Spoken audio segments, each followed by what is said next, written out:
हाय दोस्तों, year problem, year disease जिसको बहुत बार हम साधारण एक मवाद कान बहना मानते हैं, कई बार दोस्तों जान पे बनाती है, लाइफ लॉन्ग कॉम्प्लिकेशन हो जाती है।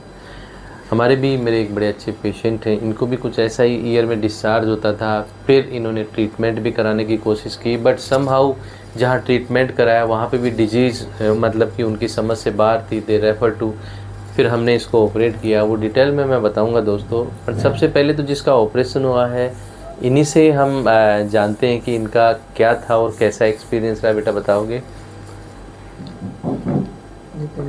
क्या प्रॉब्लम थी आपको? कुछ नहीं, पहले कान में क्या दिक्कत होती थी पहले आपको? घाव था। हाँ, फिर मवाद आती थी मवाद इसके आती। अंदर। अच्छा, अब ठीक हो गया। अब ठीक हो गया। दोस्तों ये जो जर्नी है इनके साथ जो है इनके बड़े ब्रदर, बिकॉज ये सारा डिटेल में इनको ये पता है, तो ये रुस्तम जी बेसिकली बताएंगे। रुस्तम जी आप बताओगे, क्योंकि आप इनके अटेंडेंट हो, आपको पूरी जर्नी का पता है। ये हमारा छोटा भाई है। हाँ, इसके काफ़ी दिनों से 10-15 साल से मवाद आती थी। 15 साल से मवाद आते थे। 15 साल हाँ, से। फिर हम इसको इलाज भी करवाया था सीकर में रीजन ख़राब आया था। फिर हम डॉक्टर के पास आए। अभी हमारा भाई सुरक्षित है, कोई भी दिक्कत नहीं है। कान में मवाद अब मवाद में नहीं आती है, अच्छा सुनता है, इलाज एकदम परफेक्ट है। समय के साथ समय अच्छे जगह पहुंच जाता है, इलाज हो जाता है। बिल्कुल, इसलिए अब बिल्कुल। हमारा भाई अभी ठीक है। ये डॉक्टर साहब की मेहरबानी है, ऊपर वाला का करम है। इसलिए रुस्तम भाई आपने बढ़िया बात बताई है। ये तो डॉक्टर तो एक माध्यम है, कर्म तो ऊपर वाले का ही है। करम तो ऊपर वाले का, बने वो भी जरिया भी तो होता है डॉक्टर। यस, पहले भी इलाज कराया था, वो हमारा पैसा भी लग गया 50-60 हज़ार रुपया, और वो ठीक ही नहीं आया। सीकर में करवाया था, टीबड़ा हॉस्पिटल का मैंने। अभी ये दूरबीन हॉस्पिटल में जयपुर में करवाया, अच्छा हॉस्पिटल है। और अभी हमारा भाई ठीक है। अब आज इसका कंप्लीट काम हो गया। अब एक कान का और बचा है। यस, दूसरे कान का 1-2 दिन का महीने वो हो जाएगा इंशाल्लाह। ठीक है अभी।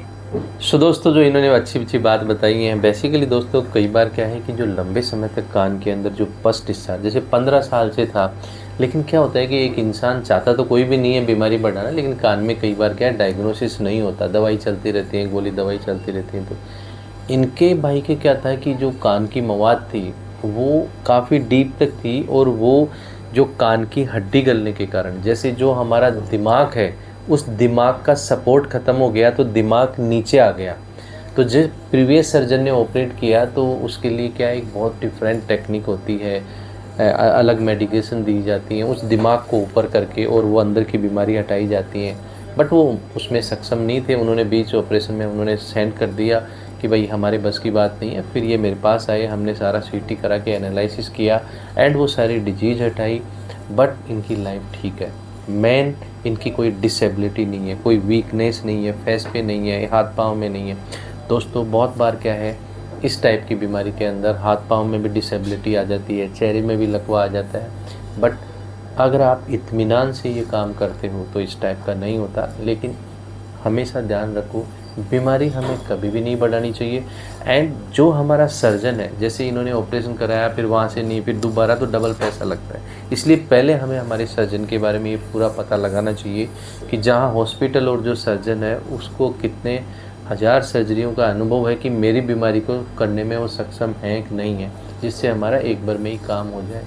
एंड समय पे इलाज कराना ज़रूरी है। गॉड ब्लेस यू बेटा, thank you and God bless you sir. हमारी पिक तो ले रहे हैं।